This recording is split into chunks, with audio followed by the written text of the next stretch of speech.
Hello, it's Drake, and today I'm going to be talking about some books that I am currently reading. So, if you're in the US, you probably have a 3-day weekend going on, now, or you just got over it, or, if it's January 16th for any of you guys, that's when I'm recording this video. So, because of Martin Luther King Day. And this weekend, I'm sticking with my plan this year of reading more, and because I just enjoy it. So I'm currently reading 4 books. One of them was on the video that I mentioned wanting to read, that's coming out in 2022, the biography of von Neumann, which I'm going to start with, and then 3 others. So going along with that, let's go ahead and start with this. So because I couldn't wait, and I was so excited, I decided to order the UK edition of this biography, The Man from the Future by Ananyo Bhattacharya, I think is how you say it. But this is really the first well done general biography of von Neumann, because there's another biography that was done by William Asprey, but that just very briefly went over his early years and then focused the majority of the book on his stuff with computers, because that's what the book was about. This book is pretty much a general biography. Now, it's pretty small for someone like von Neumann, and it kind of makes me wonder, because this biographer is definitely someone for the job, because let's just see here. So he has worked as a writer at The Economist and Nature. Before journalism, he was a medical researcher. He holds a degree in physics from the University of Oxford and a PhD in protein crystallography from Imperial College London. So he at least has a deep scientific background, and you definitely need that to make a good biography of von Neumann. But I just think, man, that's so short. There's not more you could have written about in here, but probably just, we'll have to have an economist talk about his economics biography, and then a, physicist / mathematician make a really in-depth book about his, biography as far as that goes. And because, such an expansive intellect he had. But overall, I've been learning quite a lot from this book. I've read the majority of what there is out there in English about von Neumann, but I'm learning a decent amount because it seems like he got some new information from von Neumann's daughter, Marina. And so it's been a really good read. I'd highly recommend it if you're interested in von Neumann like I am. And a lot of good biographical details, but also this guy does a pretty good job of summarizing and making a popular version of von Neumann's insights. So excellent. Also has some pretty good blurbs on the back. Sabina Hossenfelder is one of them. So excellent, highly recommended.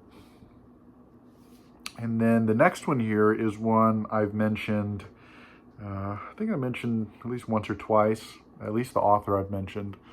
He's a Texas writer, William Goyen, The House of Breath. Now, I'm reading this one specifically now in preparation for one of my Patreon videos, which, in case you're not familiar, I mentioned it a couple times, but I don't mention it a whole lot. So I have a Patreon where I post book recommendations of rarer books, where if you're a supporter of my Patreon, you'll have quicker access to the book and surrounding books that I likely mention in the video that are generally rare. This is one of them. But this video is going to be kind of a special video because, if you really like kind of literary history and literary detective stories and stuff like that, I think you'll really like it, because I kind of went down a rabbit hole with this book and found, in my opinion, some fascinating found a fascinating situation. So yeah, if you're interested in supporting that, feel free to hop on the Patreon. I'll be posting this one for next month at the end of January, beginning of February. So, but overall, in general, The House of Breath is very impressive. It was published in 1950, and I'd heard about it a decent amount, or I had like looked into it a decent amount, because it's he's a Texas writer, and it's pretty rare to find a highly qualified like literary Texas writer.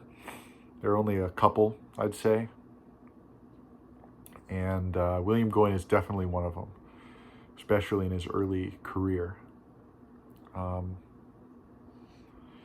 The way I kind of think about it, it's like it's almost if Proust had been born in a small town in Texas and wrote, you know, a 200-some page book. It really gives you a very strong feeling of nostalgia, but with that like just tinge of, you know, melancholy that I like, at least. So anyway, if you're interested in hearing more, check out my Patreon. And then the third book I'm currently reading, which is a newer book to me, but came out in the early 90s by Fiction Collective 2, is Life of Death by Philip Lewis. So I found this from a comment on a YouTube video, and I had never heard of the guy, so I was like, oh, that's interesting. And so I looked up his books, and it seems like this is really the only book of his that is available, at least as far as his fiction. So as far as I can tell, Philip Lewis is a pen name. The guy's name is Phil Henderson. But under the name Phil Henderson, he puts out some frankly weird stuff that I'm not interested in at all. But this Philip Lewis from 1993, this Life of Death, it is like a very caustic satire, and it's almost not even like just what I consider like a satire. It's almost just like just kind of rage filled, just kind of shit talking stuff. But just to give you an idea of what the book is about, so this is the description on the back of the book. I'm about 30 pages in, 40 pages in. Life of Death is a potent, poisonous powerhouse of rage, desperation, and desire laced with maniacal comedy. In one long, delirious outburst, narrator Louis Phillips takes aim at life in a crumbling suburb of Washington, D.C., and skewers the bourgeois attitudes that keep him from succeeding as an artist. Phillips, living in a state of rock-bottom exasperation, plots to escape his parents and the education at a black college that he believes is designed to whiten him up. And it talks about a little bit more, and then the last paragraph of the little description here. Life of Death creates a stunning narration of a young black man's initiation into adult life in the American workplace. It is a remarkable debut from a writer unafraid of exploding the comforting myths masquerading as contemporary American culture. And then it had also caught my eye because Ishmael Reed had recommended him. His later book called Nate is from 2006, but as far as I can tell, it's impossible to find apart from the ebook. But that book actually seems better than this one, just from what I can find out about it.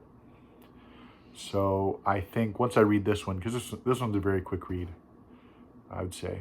It is interesting, but it is a very quick read. And I think I'm going to try to look for Nate whenever I get done with this one. So if any of that sounds interesting, if you like, if you're pretty critical of America, you'll probably like it. And for me personally, I like very satirical kind of black humor type of things. So this is pretty good. And that kind of ties into my last book I'm currently reading, which is still reading Gravity's Rainbow by Thomas Pynchon. And one connection I want to make with the book is between Gravity's Rainbow and The Producers by Mel Brooks, which is a movie I just watched yesterday. And, it's kind of one of those movies, and I'm like, how did I not hear about this? How is this not talked about more? Because I know Mel Brooks is pretty famous. Like he's up there as far as well-known directors, I'd say, especially with stuff like Blazing Saddles or his later stuff in the 70s, 80s, 90s. But The Producers, which was his first movie he directed, I haven't laughed that much at a movie in forever, if ever, because Gene Wilder's in it. He's one of the main characters, and his character in the movie is pretty annoying, but also pretty funny at times. But the overall idea of the movie, if you haven't heard of it, is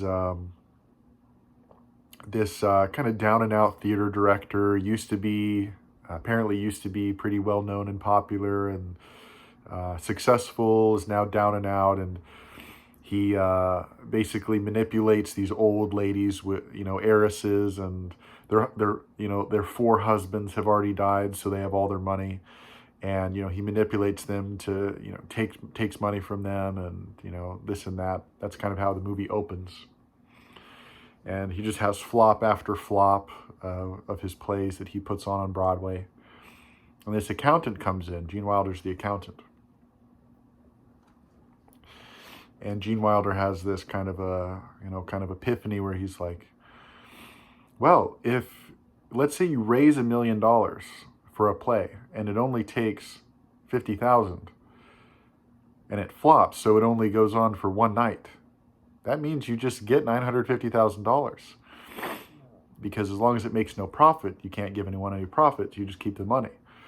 So they develop this scheme of trying to make the worst play possible as a guaranteed flop. They just want it to flop and be horrible, like not even get through rehearsals, ideally. So he gets all this money saved up from all these old ladies, and they find a play made by basically a Nazi in the U.S. called Springtime for Hitler, which is like a play that praises Hitler and says how good of a leader he is, and all this stuff. And I think it's interesting to note that Mel Brooks was completely Jewish. His mom was Jewish and his dad was Jewish. He certainly was Jewish.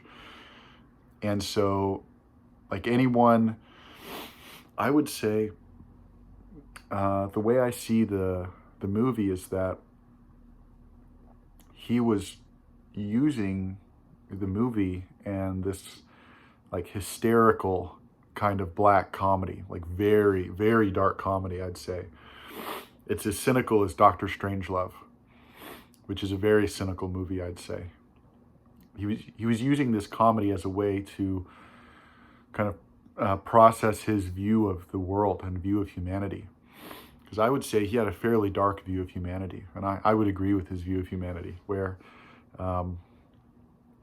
watch the movie, but the kind of turning point is that this movie this play that they've thought was just gonna be horrible, and it's horrible. It's objectively bad, where the actors are all horrible, the writing is horrible, and everything. The audience loves it.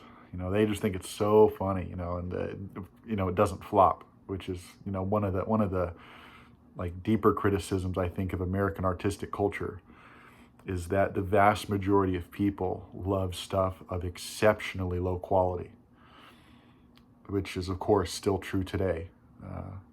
No surprise. Quantity over quality. They'd rather watch, reruns of a 40-hour Netflix, binge TV show than read a good book once, that sort of thing. They don't have enough time to read, but, it's so funny. I ask sometimes, students or different people, Oh, I don't have time to read. I don't have time to read. Oh, what shows do you like? Oh, I just finished watching Game of Thrones or something, which took, however many hours. It's just like, oh, come on. But, so that's one criticism that I think Mel Brooks does well. But then also the really kind of deeper criticism, I think, apart from that, is that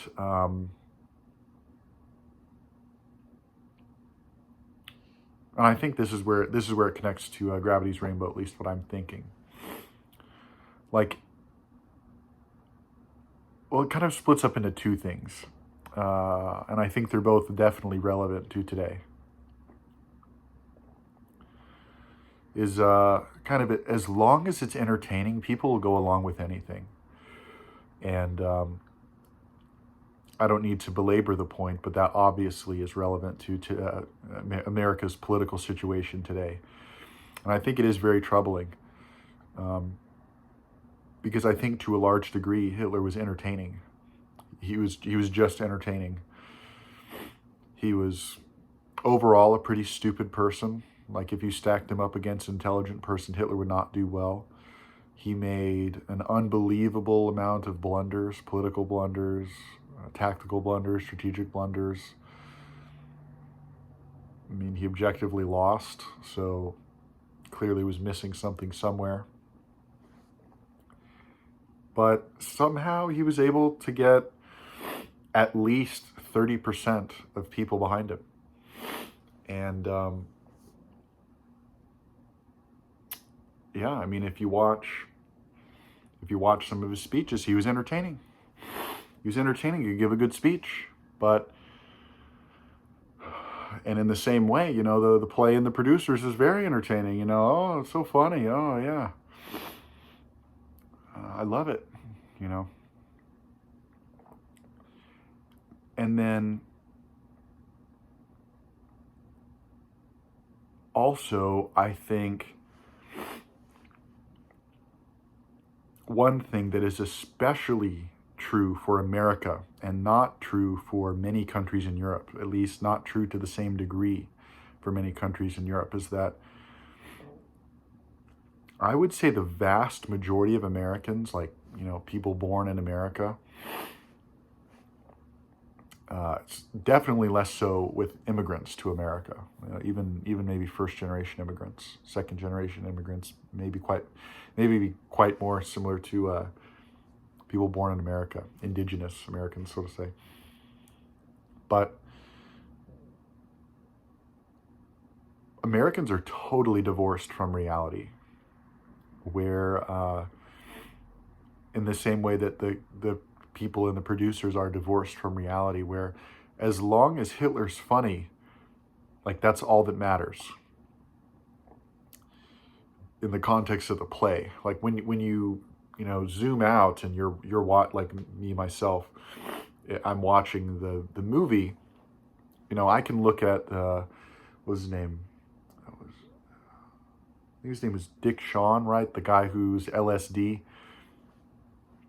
That's funny. Him playing as Hitler. Kind of this love power type of hippie playing Hitler. That's funny. But in the context of the play, where the audience is themselves, and I can't see the audience, the audience is just the audience. Them thinking that's funny with one less remove, I think is very symbolic of the like kind of dissociation from reality that America has right now, where I've heard, especially these type of neo-Nazi type idiots, like kind of longing for a civil war. I think one of the terms is called accelerationist. If you're accelerationist, you're totally divorced from reality. And of course, it tends to be like, these middle class, upper class types that have never had a difficult day in their life, and they want, they're waiting for the revolution. And I think in the same way, that's kind of symbolized by these the audience and the producers. That sort of divorced perspective from reality. I think you see that with the response to the pandemic, almost as if, diseases aren't real anymore. Of course, this belabored conversation about, what is truth and fake realities and fake news and all this stuff. And I do think a large part of it is that most Americans and their parents and grandparents have lived such pampered lives that, they've just like become totally divorced from reality. Because one example of this, and I won't belabor this too much, but one example of this I saw that I just keep seeing is, going to the grocery store, just getting your normal groceries, and then inevitably some, mouton de panurge, is packing their cart full of cans because of some inevitably irrelevant scare they've been lit off by, oh, it's going to be 20 degrees tomorrow. I have to buy out all the food so no one else can have any. Oh, there's a worldwide pandemic. I need to make sure I can wipe my ass, so I got to buy out all the paper towels and toilet paper, right? It's like, how much more divorced from reality can you be? By the time where you need to stock up on groceries, pack your bags. It's over. It's over. What are you going to do? Eat all the fucking groceries and then starve to death at the end?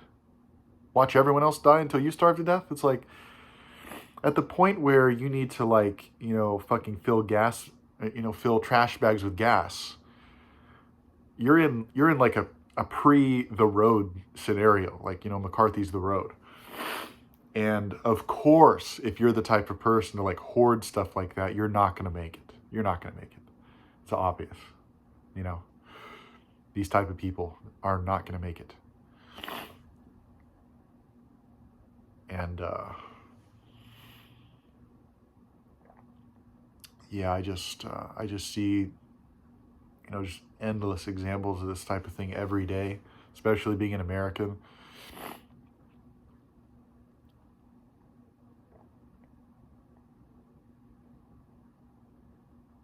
The things we argue about here in America. And when you, like in the movie, if you expand your context,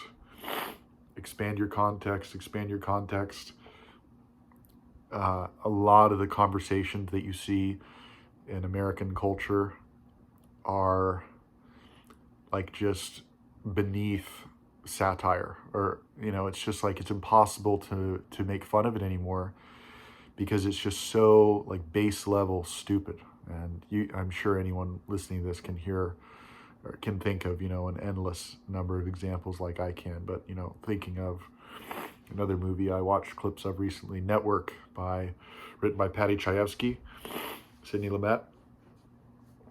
It's just another example of that. It's, that movie's almost 50 years old. And you could quote the whole movie today and it would all be just the same relevance, if not more. So it's like, people have had it too easy. But then what's the only solution? To make life hard so that people aren't so stupid anymore? No, that's not a good solution either. So I guess that's a part you just have to deal with. But anyway, I think a lot of those comparisons or similarities can be mapped onto Gravity's Rainbow. Because when I started viewing Gravity's Rainbow as like a theater production, it really kind of clicked for me. So, more of like a musical, almost like the musical in The Producers. So anyway, I'm not going to talk a whole lot about Gravity's Rainbow because I'll make a more in-depth thing as I keep reading it. But anyway, I'm enjoying Gravity's Rainbow more than I have ever, so it's a nice change. All right, well, yeah, this is a Gang Boss.